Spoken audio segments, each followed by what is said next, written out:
코로나19로 시작된 경기 침체가 세계 경제 공황으로 커지는 것이 아니냐는 우려가 나오고 있다. 이미 경제 회복을 3분기 이후로 전망하기도 하는데 과연 세계 금융위기 현실화될 것인가? 아니면 위기 극복 후 V자 반등할까? 기회선 세계 경제를 집중 진단해본다.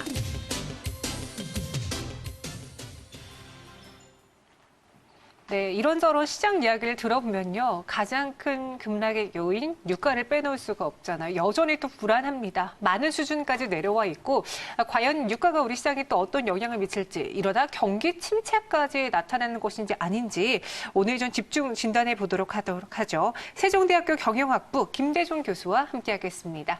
안녕하세요. 안녕하십니까. 네. 이제 과거 좀 전염병과 비교해 봤을 때 좀 코로나19 양상이 다르다라는 이야기가 있더라고요. 어떤 차이인지 그래도 공통적으로 팬데믹이라는 게 있잖아요. 어떻게 보시는지요? 코로나19는 가장 중요한 것이 과거의 사스나 메르스보다도 전파력이 1000배나 높다 그럽니다. 이제 우리 지금 현재 코로나19가 얘기를 하다 보면 침으로 이제 전파가 되거나 네. 또 물건을 만지게 되면 한 40분 정도가 물건이 남아있대요. 그 침 정도가. 그래서 전파력이 되는데, 메르스보다도 1000배 정도의 그 파급력이 높기 때문에 엘리베이터라든지 버스에 같이 타고만 있어도 그것이 옮는다는 겁니다. 그래서 이 전파력이 워낙 높기 때문에 세계적인 그 팬데믹 현상까지 나오고 있고, 미국도 이미 지금 9개 주의 그 비상사태를 선포했고, 비상적인 조치를 취하고 있는데요. 오히려 이렇게 주가가 급락하게 되면 또 경기를 부양해야 되는 조치를 또 취하고 있습니다. 그래서 주식을 가지고 계신 분들은 굉장히 너무 두려움에 떨고 계신데 그렇게 하지 마시고 또 한국은 오늘 현재 보합으로 다시 이제 반등을 하고 있는데요. 미국이 이미 0.5% 금리를 내렸고 오늘 밤에 추가적인 금리 인하도 하고 또 내일 트럼프 대통령과 월가의 수장들이 모여가지고 또 대책을 강구한다 그러거든요. 그래서 오히려 이렇게 주가가 급락할 때는 우량한 주식으로 주식을 투자해야 되겠다. 우리나라는 세계 5위의 제조업 강국이고요. 메모리 반도체를 80%를 점유하고 있어요. 그래서 삼성전자라든지 우리나라 최고의 기업으로 오히려 포트폴리오를 잘 구성해 놓으면 오히려 좋은 기회가 된다. 남들이 두려움에 떨어서 주식을 투매할 때 네. 주식을 사주는 전략이 오히려 좋은 겁니다.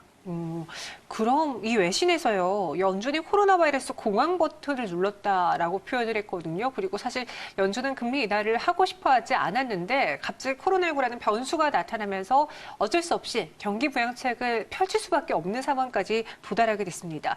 그만큼 경제가 좋지 않다라는 건데 세계 경제 공황 가능성도 있는 건가요?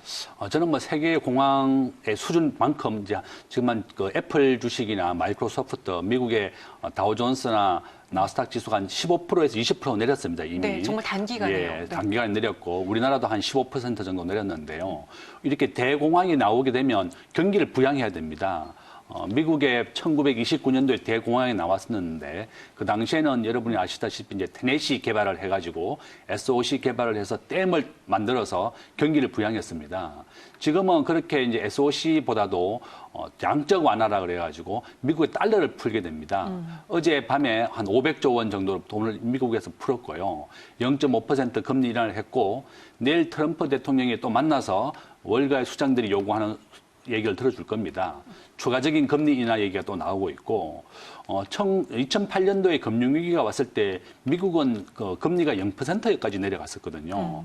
우리나라는 지금 현재 1.25%고 미국은 1.0%입니다. 우리나라도 당연히 추가적인 금리 인하를 할 것이고 미국은 내일 또 추가적인 금리 인하를 할 것입니다. 그러면 이와 같이 대공황이라든지 경기가 워낙 위축되어 있기 때문에 경기를 살리기 위해서 다시 부양을 한다. 그래서 오히려 좋은 기회가 오고 있다. 이렇게 말씀드릴 수 있습니다. 이미 전체적으로 우리나라를 비롯해 세계 금리가 낮은 수준이거든요. 여기서 더 금리 인하를 하지 않는다면 증시는 또 실망감에 더 떨어질 수도 있는 상황이에요.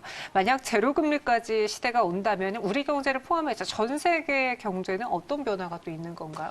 우리나라는 지금 현재 이제 걱정되는 것이 금리가 1.25%인데 가계부채가 한 1,600조 원쯤 되고 또 금리를 낮추게 되면 좀 정부가 걱정하고 있는 것은 이제 부동산을 좀 잡아놨는데 또 금리가 워낙 낮아지게 그렇죠. 되면 또 부동산 시장에 더 퍼질 수가 있습니다.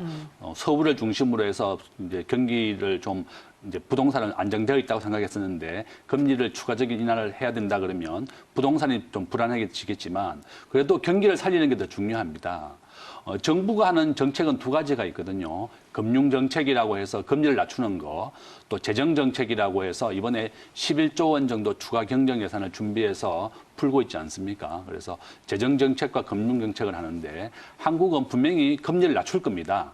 뭐 이번 달에 임시로 하든지 아니면 4월 달에 원래 정기적인 우리 회의가 잡혀 있거든요. 그래서 그 3월 달이라도 우리나라도 경기를 부양하기 위해서 금리를 낮출 정책이고 네. 우리나라는 중국과 워낙 가까이 있어서 초기에 코로나19의 영향을 받았기 때문에 지금 안정되어 있습니다. 이제 미국은 지금 현재 팬데믹 현상이 지금 막 확진되고 있거든요. 그래서 저는 오히려 이렇게 좋은 기회다.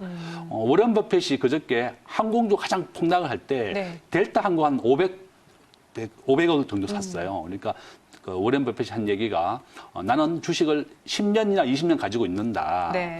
델타 같은 항공 주식이 가장 큰 폭락을 했습니다. 항공주 여행업계가 폭락했었는데 오히려 기회라고 해서 샀습니다. 여러분들도 오히려 남들이 투매하고 팔 때 우량한 주식을 사는 것이 좋은 방법이고 기회다. 이렇게 제안 드리겠습니다. 항공주 주가가 급락하고 그리고 지금 워낙 상황이 좋지 않다 보니까 업계에서 구조조정도 활발하게 이루어지고 있어요. 항공업계뿐만 아니라 힘든 기업들은 다 뭐 문을 닫고 있기도 하고요. 희망퇴직 요구하기도 하고요. 무급도 나타나고 있는 상황인데 이런 기업들의 구조조정은 가속화될 수밖에 없을까요? 예, 그렇습니다. 아시아나 항공을 현대산업개발이 인수했고요. 네네. 아시아나 항공이 뭐 여러분도 아시다시피 금호그룹에서 부채 비율이 워낙 높았기 때문에 그렇게 됐습니다. 부채 비율을 우리나라는 1997년도 IMF하고 2008년도 금융위기를 겪으면서 정부가 모든 기업에 대해서 부채 비율을 70%로 강제로 낮추게 했습니다. 우리나라는 다른 어떤 나라보다도 굉장히 기업 구조정을 굉장히 선진적으로 빨리 했었고요.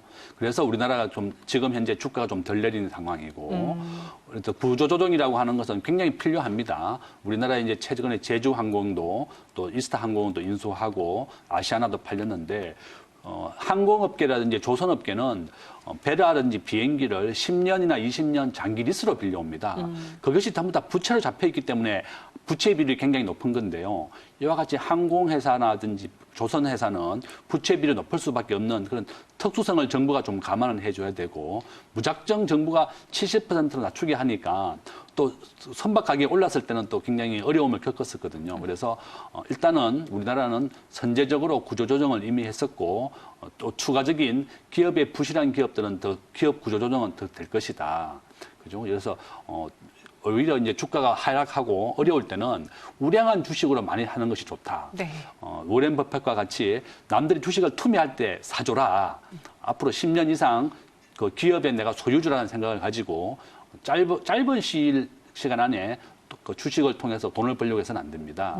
내가 그 기업의 주인이고 배당도 받고 기업을 지켜봐야 되겠다. 이런 생각을 가지면 됩니다. 근데 교수님, 간혹 좀 헷갈리는 게요. 뉴스가 많이 나오는 시기잖아요. 무슨 뉴스가 맞는지 모르겠어요. 어쩔 때는 이제 올 1분기는 뭐 번 게 없다라고 생각할 정도로 지금 성장이 적다. 그리고 이와 함께 무디스는 한국의 올해 경제 성장 전망치를 2.4%로 하향 조정하기도 했거든요. 더 내려갈 수도 있다라는 입장이고 그와 달리 반대로 지금 최근 케네스 로고프 하버드대 석학은 최근 매경TV의 인터뷰에서 한국 경제가 다각화한다면은 V자 반등도 가능하다. 복원도 잘 되어 있기 때문에 반등이 탄탄하게 이루어질 것이다라는 이야기도 하더라고요.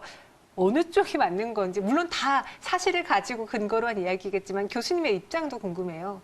저는 우리나라는 세계 5위의 제조업 강국입니다. 네. 메모리 반도체는 세계 80%를 점유하고 있고 그렇죠. 공급하고 있고 또 지금 중국에서 전 세계 공장으로서 80%를 생산했었는데 애플 같은 주식도 스마트폰을 못 만들기 때문에 공급을 못 하고 있거든요. 이와 같이 이번에 코로나19가 공급을 위축시킨 것이고 수요를 위축시킨 겁니다. 사람들이 만나면 전파가 되기 때문에 만나질 않거든요. 그렇죠. 그런데 이제 우리나라는 이렇게 이제 보건 분야에서 세계 최고의 의료 시설을 가지고 있고 제조업도 세계 5위의 최고이고 서비스, 금융도 굉장히 발달되어 있습니다. 그래서 이렇게 급락이 왔을 때는 급등을 할 수 있다는 얘기고요. 이와 같이 제조업과 금융, 서비스업이 우리나라는 고려돼 있고 우리나라는 이번에 이제 보건이 워낙 발달되어 있기 때문에 그 사망자가 많지 않습니다. 한 50여 명인데요. 미국은 3,000명이 중국이 3,000명이 죽었고 네. 전 세계에서 4,000명이 사망을 했습니다. 우리나라는 굉장히 보건이 안정되어 있다고 믿으시고 여러분들이 걱정 안 하셔도 됩니다. 또 그렇게 되고 주식을 하면서 오히려 우량한 주식으로 만약에 삼성전자라든지 이런 구매해 놓는다면 1년 뒤가 되면 오히려 큰 수익을 볼 것이다. 우리가 97년 IMF를 겪었고 네. 2008년 금융위기를 생각해 본다 그러면 보통 한 6개월에서 1년 뒤가 되면 옛날 가격 이상으로 회복을 합니다. 네, 그러니까 이제 보건 시스템도 선진적이고 경제가 다각화되어 있는 만큼 뭐 치료제라든가 백신이 개발되는 등 뭐 코로나19가 종식이 된다면은 우리 시장 충분히 V자 반등할 수 있는 여력이 있다라고 이야기하셨어요. 그러면 앞으로 봐야 될 주목해야 할 경제 이슈 간략하게 듣고 마무리해 볼게요. 예, 내일 트럼프 대통령과 월가의 수장들이 만나서 추가적인 금리 인하하고 또 네. 양적 완화라고 그래서 미국의 달러를 푸는 겁니다. 이미 어젯밤에 한 500조 원 정도를 미국에서 풀어서 금융기관에 또 돈을 주는 겁니다. 주식을 사라 이렇게. 그래서 미국이 경기 부양을 할 것이고 추가적인 소득세를 인하해서 경기 부양을 하겠다고 미국에서 이미 예고를 했습니다. 네. 우리나라도 지금 현재 경기 부양을 하기 위해서 재정 정책을 했고 또 추가적인 금리 인하를 지금 계획 중에 있거든요. 그래서 오히려 금리 세계적인 팬데믹 현상이 오지 않는 이유는 금리가 급락하게 되면 다시 시장을 부양시키기 위해서 재정적인 정책, 금융적인 정책, 뭐 조세와 감면 같은 다양한 정책을 통해서 경기를 부양합니다. 네. 그래서 너무 두려워하지 마시고 우량한 종목, 뭐 삼성전자를 저는 가장 추천하는데요. 우량한 종목으로 투자한다 그러면 오히려 좋은 기회가 된다. 이렇게 말씀드리겠습니다. 네, 교수님 이야기를 듣고 나니까 좀 시장에 확실히 힘이 있을 것이다. 기대와 함께 안심이 됩니다. 우량한 종목들 위주로 이 V자 반등 기다려 볼게요. 김대성 교수와 함께 했어요. 오늘 말씀 고맙습니다.